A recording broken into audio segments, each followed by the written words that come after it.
Dan saya selalu mengatakan gini loh, tahu enggak Anda bahwa Indonesia ini adalah satu-satunya negara di dunia yang merdeka karena mengusir penjajah. India itu merdeka tadi karena diberi hadiah oleh Inggris. Malaysia diberi hadiah oleh Inggris, merdeka. Amerika merdeka mengusir penduduk asli.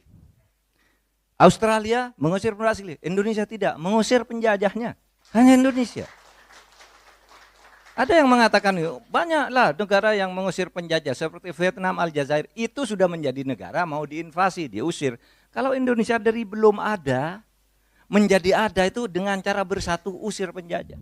Penjelasan dari Bapak Mahfud MD tadi bahwa kita bangsa Indonesia ini adalah satu-satunya negara yang merebut kemerdekaan dengan cara berjuang ya, dengan cara berperang. Tidak seperti negara-negara lain. Kita ambil contoh tadi, jelas sekali Pak Mahfud MD mengatakan ya, Malaysia itu dikasih ya, diberi hadiah dan lain-lain. Dan penjelasannya gamblang banget ya. Untuk membuktikan apa yang dikatakan Pak Mahfud MD ini ya guys ya. Di sini juga ada video yang menunjukkan ya bagaimana ya perjuangan kita bangsa Indonesia merebut kemerdekaan ini. Di mana terjadi perang-perang besar di negara kita ini, Indonesia ini. Saya ambil videonya guys ya dari channelnya Sisi Gelap 77 guys ya. Judulnya 7 perang terbesar yang ada di Indonesia. Oke guys, langsung saja kita tonton videonya.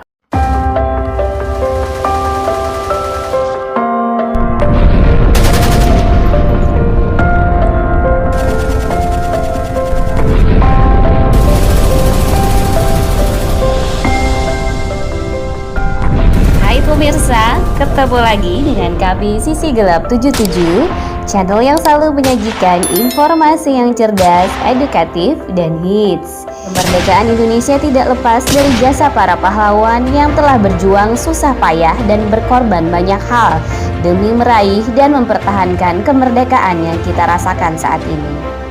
Dan untuk mengenang kembali perjuangan mereka yang tidak mudah itu, berikut kami ulas 7 peperangan terbesar yang pernah terjadi di Indonesia. Perang Jawa adalah perang paling besar yang pernah terjadi pada masa kolonial Belanda, yaitu pada tahun 1741 sampai dengan 1743. Perang ini melibatkan tentara Jawa dan Tionghoa yang tidak tahan dengan aksi para tentara Belanda yang membunuh 10.000 orang etnis Tionghoa dalam jangka waktu 2 minggu saja. Kemarahan ini menyebar ke seluruh wilayah di Jawa Tengah dan Jawa Timur. Perang berkecamuk di mana-mana dengan Belanda yang menurunkan 3.400 tentara bersenjata lengkap, sementara pribumi hanya 23.000 dengan perlengkapan seadanya.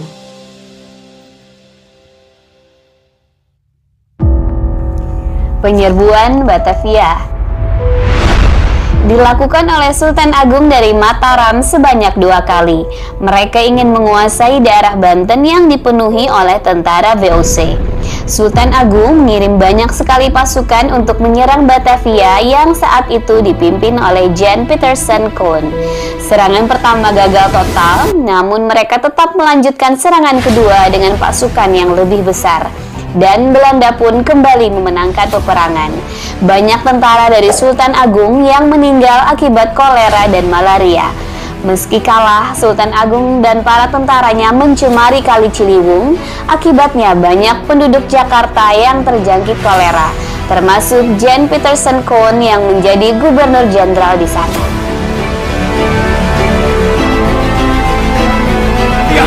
Untuk bukti utama mati Neng Sunda Kelapa.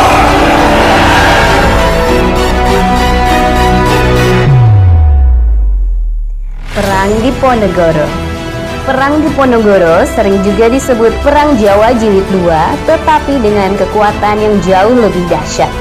Perang ini terjadi di tahun 1825 sampai dengan 1830 di hampir seluruh daerah di Pulau Jawa dan tercatat sebagai perang dengan korban paling banyak dalam sejarah Indonesia. Perang ini berlangsung selama 5 tahun dengan melibatkan sekitar 100.000 tentara di bawah Pangeran Diponegoro yang menyebabkan Belanda kehilangan ribuan serdadu mereka dengan kerugian 20 juta gulden.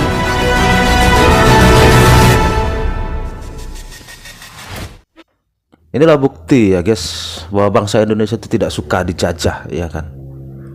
Mulai adanya Belanda, sebenarnya perlawanan kita rakyat Indonesia ini sering banget terjadi ya. Tetapi karena memang pada saat itu persenjataan kita juga kurang memadai, tidak seimbang dengan Belanda yang harus mengalami terus kekalahan. Tetapi lihat, perjuangan tidak pernah berhenti, terus dan terus untuk mengusir penjajah ini. Luar biasa kan? Dari 3 peperangan yang kita lihat, semuanya itu dilakukan oleh orang-orang Indonesia yang ingin negaranya, bangsanya, tanahnya itu merdeka, yang tidak ingin dikuasai oleh penjajah. Walaupun banyak sekali korban yang berjatuhan, tetapi lihat, tidak pernah putus. Gagal lagi, lawan lagi, gagal lawan lagi. Peristiwa 10 November 1945. Pertempuran yang terjadi di Surabaya ini adalah pertempuran pertama setelah proklamasi. Saat Jepang sudah menyatakan kalah dan dilucuti senjatanya, tentara sekutu yang dalam hal ini Inggris datang ke Surabaya dengan tujuan untuk mengembalikan Indonesia kembali ke pangkuan Belanda. Hal ini tentu ditolak oleh para pejuang di Surabaya. Pada tanggal 31 Agustus 1945 muncul maklumat pemerintah untuk mengibarkan bendera merah putih di seluruh wilayah Indonesia. Namun di Hotel Yamato, sekelompok orang Belanda justru mengibarkan bendera Belanda. Terjadilah insiden penyobekan bendera merah putih biru milik Belanda dan gerakan separatis yang dilakukan oleh pejuang Indonesia hingga menewaskan Brigadir Jenderal Inggris bernama Malabi. Inggris kemudian marah dan menyatakan perang. Mereka mengerahkan 30.000 pasukan infanteri tepat 10 November 1945. Arek-arek Surabaya berjuang sekuat tenaga meski kotanya dijatuhi bom berkali-kali dan menelan korban hingga 16.000 pejuang. Semangat perjuangan bergolak di seluruh daerah Indonesia. Peristiwa ini kemudian diabadikan menjadi Hari Pahlawan.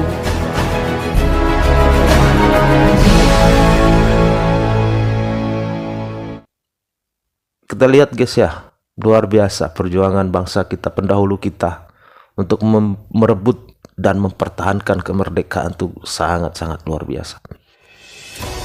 Bandung Lautan Api. Pembakaran seluruh isi kota Bandung adalah bukti perjuangan rakyat untuk mempertahankan kemerdekaan. Pembakaran ini dilakukan karena jumlah tentara Indonesia tak sebanding dengan tentara sekutu dengan persenjataan yang sangat minim. Tanpa takut, para pejuang membuat Bandung jadi lautan api dan melakukan misi gerilya. Tentara dibantu milisi membakar dan meledakkan gudang-gudang senjata milik sekutu agar mereka kehabisan kekuatan. Serangan umum 1 Maret 1949 adalah sebuah serangan yang dilancarkan TNI terhadap tentara Belanda di Yogyakarta. Serangan ini bertujuan untuk menunjukkan eksistensi TNI dan Indonesia sebagai negara yang berdaulat dan akan membuat kedudukan Indonesia dalam KMB semakin kuat. Propaganda-propaganda Belanda bahwa Indonesia sudah tamat pun akhirnya mampu dituntaskan. Serangan umum ini terjadi pagi hari secara terstruktur oleh TNI dan dibantu beberapa tokoh masyarakat dengan menyerang pos-pos militer Belanda. Meski korban banyak berjatuhan, serangan ini menjadi tonggak eksistensi Indonesia di mata dunia.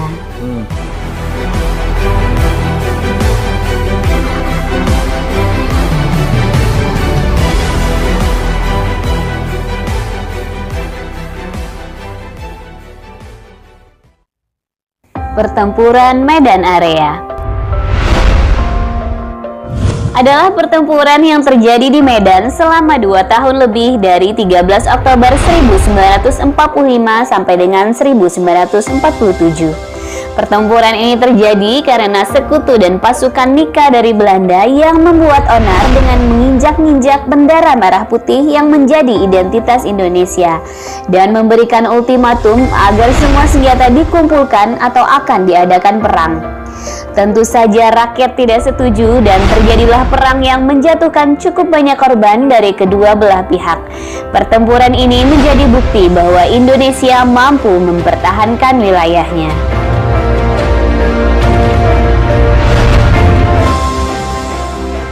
Nah pemirsa, itulah tadi 7 peperangan terbesar di Indonesia. Semoga mengingatkan kita semua akan berharganya nilai kemerdekaan. Yuk kita hargai jasa pengorbanan para pahlawan dengan mengisi kemerdekaan ini melalui kegiatan positif dan produktif. Dirgahayu Republik Indonesia, merdeka! Merdeka. Kita jaga bangsa ini, kita jaga negara ini dengan melakukan hal-hal yang positif, dengan melakukan hal-hal yang bermanfaat bagi semua orang. Dan hendaknya kita sesama anak bangsa berhentilah untuk saling membenci, berhentilah untuk saling menghujat, berhentilah bersikap rasis. Karena kita semua saudara guys, walaupun kita berbeda agama, suku, ras, semuanya kita semua adalah satu saudara. Karena mereka, para pejuang pendahulu kita itu, mereka juga tidak melihat agamanya apa, rasnya apa, kulitnya apa, sukunya apa, tapi bersatu padu untuk merebut kemerdekaan dan mempertahankan kemerdekaan ini.